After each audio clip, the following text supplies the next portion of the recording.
Everybody, and welcome back to another fun and exciting Algebra 1 class. In today's lesson, we're going to jump into lesson 2.3. We're going to talk about, we've already done this a little bit. I kind of gave you a little preview a few lessons ago, but we're going to talk about clearing fractions. What does it mean to clear a fraction? Well, to clear a fraction, basically, we are going to get rid of the fraction. We're going to eliminate the fraction. And we're also going to talk about eliminating decimals. So you can jump over there into your book. This is page number 40. And on page number 40, you see where it talks about clearing fractions. Wasn't but a couple lessons ago, and I showed you a couple little tricks on clearing fractions, and we're just going to go back over those in this lesson. So let's just get into it. Remember, the first way to do it is by the LCD. What is LCD? Least common denominator. All right, so we're going to look at this and we're going to say, okay, this one has a denominator of 6, this one has a denominator of 4, and this one has a denominator of 1. Remember, any number has a denominator of 1. Any letter has a denominator of 1.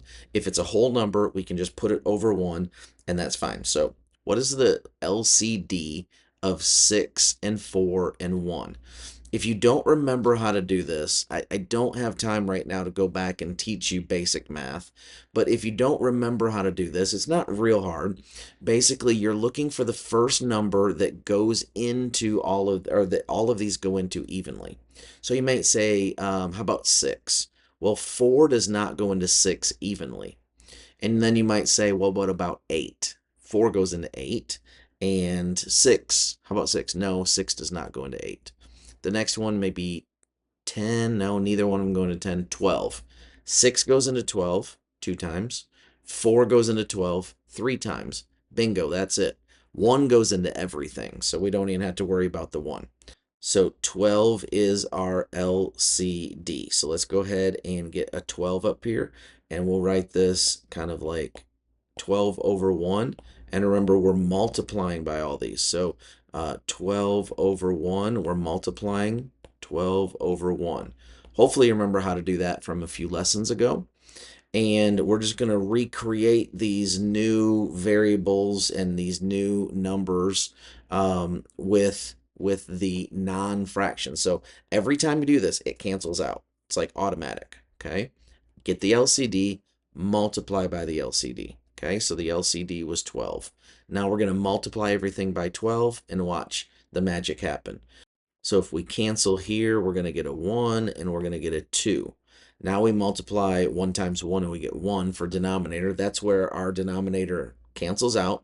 We don't want a denominator. That's the idea. We're trying to get rid of the fraction because fractions are really hard to work with.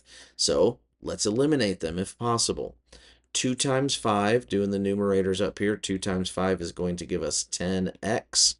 And then we'll come up here and 4 goes into 12, 4 goes into 4 once, 4 goes into 12 3 times. So now we have 3 times 1 up here. And this is a plus. Don't forget your plus sign there. It kind of got hidden in there. But 3 times 1 is going to give us 3. There's no x with that one, so it's just 10x plus 3. And then that equals, there's no cancel because both of these are denominators of 1. So we're just going to go 4 times 12, and that's going to give us 48. Now we're ready to solve it. Now we know how to solve this thing because we just move the 3 to the other side by subtracting 3 from both sides. And we get 10x equals 48 minus 3 is going to give us 45. Divide both sides by 10, and we get x equals 45 over 10. Now, that is not a great answer. And you might say, well, I know it's an improper fraction. Remember, I told you that improper fractions right now, they're okay. We're fine with those. In fact, in algebra, improper fractions are better. Okay, so 45 over 10 is fine, except for we do want to reduce our fractions if possible. Now, I say if possible, what goes into both of those? Well, 5 goes into both of those. So 5 goes into 45 9 times, and 5 goes into 10 2 times. Our answer would be x equals 9 over 2. And I know you might be like, but please let me put it into a mixed number. No, don't do it. Leave it. I'm trying to save you some work. Leave it as an improper fraction. That's what the book wants you to do, and that's what I want you to do. I'll let you look over at the book. In fact, I'll kind of put it up here real quick. Look over at the book at how they check it. The way that they check it is they just plug in 9 over 2 for x, and then they solve it. They just go through and solve it, and you see you get 15 over 4 plus 1/4 equals 4. 15 plus 1 is 16 over 4 equals 4. Divide this out, and you get 4 equals 4. So it does check. That is the correct answer. Okay? All right, now look at this next one. You're going to love this. So some of you got a headache just looking at this thing. You're like, really? Is this a thing? Like, I can solve this? Yes, you can solve this, okay? And here's how we are going to solve it. We're going to solve it by following the steps. What do we do? First of all, we find the LCD. So what's the LCD of this one? Well, our fractions have a 2, a 3, and a 1. Okay? So a 2, a 3, and a 1. What's the LCD of a 2, a 3, and a 1? Okay? So what's the first number that both go into? The number is 6. 2 goes into 6, and 3 goes into 6. So we're going to multiply everything by 6, or 6 over 1. So 6 over 1, and over here 6 over 1. We're just going to multiply everything by 6 over 1. Okay? So come back over here, and again, just cancel. That gives you a 1 here, and that gives you a 3 here. Now, so we have to multiply the 3 times this. How do we do that? We distribute. So 3 goes into this one, and 3 goes to that one. 3 times 3 is 9x minus, and then 1. 3 times 1 is 3. There is no denominator. You could put it over 1, but you don't need to, and that's just going to kind of mess you up. So don't do it over 1. Let's just leave it. Don't forget this little plus sign that's kind of hiding up there. So plus, and then we're going to cancel this. That goes to 1, and this goes to 2. Now we're going to distribute this one. The 2 goes into those. 2 times 4 is 8x, and then 2 times 3 is plus 6. Equals, and we have a negative, so it's negative 8 times 6, and so that's going to give us a negative 48. Okay? I told you you could do that. That was not very hard, was it? Some of you are like, yes, that was very hard. Okay, it's not very hard. Find the LCD, multiply by the LCD, and then look. Now, this is just something that we can handle. Well, how some of you are like, I can't handle that. Okay, how are we going to handle that? We're going to combine our like terms. 9x and 8x. Make sure you always take the sign that's in front of it. If there's no sign, that means that it's positive. Okay? So those are our like terms. And then we also have a negative 3 and a positive 6. Those are also like terms. So let's go ahead and combine those and see what we get. 9 plus 8 gives us 17x.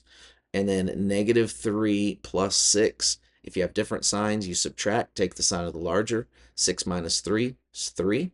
And the sign of the larger is plus. So 17x plus 3 equals negative 48. Move the 3 to the other side by subtracting 3 from both sides, and that gives us 17x equals negative negative. So when we combine and they're the same, we're going to add those and keep the sign. 48 plus 3 is going to give us 51, and that's a negative 51. And then we are going to go ahead and divide both sides by 17, and that gives us x equals 51 divided by 17. You may not know that table. You might have to use your little basic calculator for that, and that's fine. But that would give us negative 3. So there's our answer. Now, how do I solve that? Or how do I check that to make sure that my solution is correct? Well, you can look in your book at how they did it. That's on page number 41 at the top. So I kind of scroll over there for you so you can see it here, but it's in your book as well. And what you want to do with that is you want to just kind of follow those steps. Now, if it was me, okay, and it is, right? So it is me, but it's also you. I would not plug it back into this big thing up here with all the fractional things. I would take the shortcut because we eliminated all those fractions, and I would plug it in back down here. It'll work the same, trust me, okay? So if you plug it into the more simplified version of your fractional equation, you'll get the same answer as if you did it to the more complex version. Both will work, doesn't matter which one you choose, but I tend to like to choose the more simple route. That's just me. I like easy. I like to hit the easy button every once in a while. Okay. All right. So here we go. Let's go ahead and look at this one. So this is the one that we're going to be doing. That's going to be now a decimal. Instead of a fraction, we have a decimal. So I have 1.3x plus 2.04 equals 7.24. How are we going to solve this? It is in your book. If you want to look over there in your book, it's on page number 41. Here's what we do. This is just as easy as using the LCD. So we're going to call this the power of 10. So what power of 10 is the biggest power of 10 that we have? The power of 10 rule. What does that mean? We want to eliminate our decimal. So we're going to come over here to these and we're going to say, okay, right here we have tenths. Right here we have hundredths. And right here we have hundredths. So our biggest power of 10 is going to be hundredths. We have to eliminate hundredths. When you have to eliminate hundredths, we're going to multiply by 100. If we multiply by 100, we'll move the decimal point 2 places and we will eliminate all of our decimals. So let's go ahead and do it here. We're moving that decimal. So we get 130x plus moving our decimal 2 places. Why 2? Because it's the power of 100. That's what's eliminating the decimal.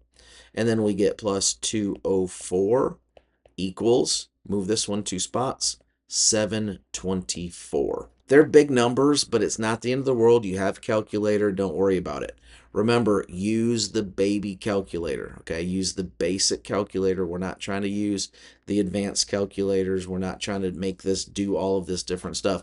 We're trying to do most of this in our head, but for simple calculations, you can use your calculator. So here we go. We're going to move this over to the other side by subtracting. Let me change my color. By subtracting 204 from both sides. So minus 204 from both sides. That's going to cancel that, and I'm going to get 130x equals, and then I'm going to do this math right here. Again, use your calculator, that's fine. I don't need my calculator. I can just do it in my head. So that gives me 0, that gives me 2, and then that gives me 5. So 520. And now we're going to divide both sides by 130. All right, so that's going to cancel that, and I'm going to get x equals, again, you can use your calculator here if you want, 520 divided by 130, but that does give us 4. X equals 4. Okay, and you're like, oh wow, you're talking like I started with all this weird stuff right here, all these decimals, and then I got x equals 4. Yeah, we got x equals 4 because everything kind of solved itself out as soon as we eliminated the decimal. So it makes a whole lot of sense to eliminate your decimals. How do you do it? Use the power of 10.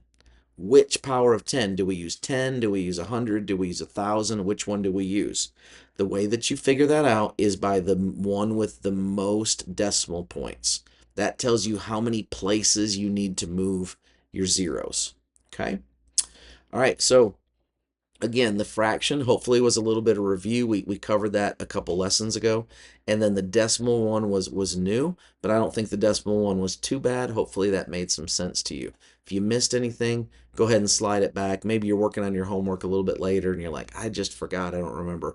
Come back to the video, slide it back, rewatch it, and do your best to learn from this video because I did these examples right there for you, and the homework is not going to look a whole lot different than these did. Okay, that's all I got for you. Hope you have a good one. We'll see you later. Bye-bye.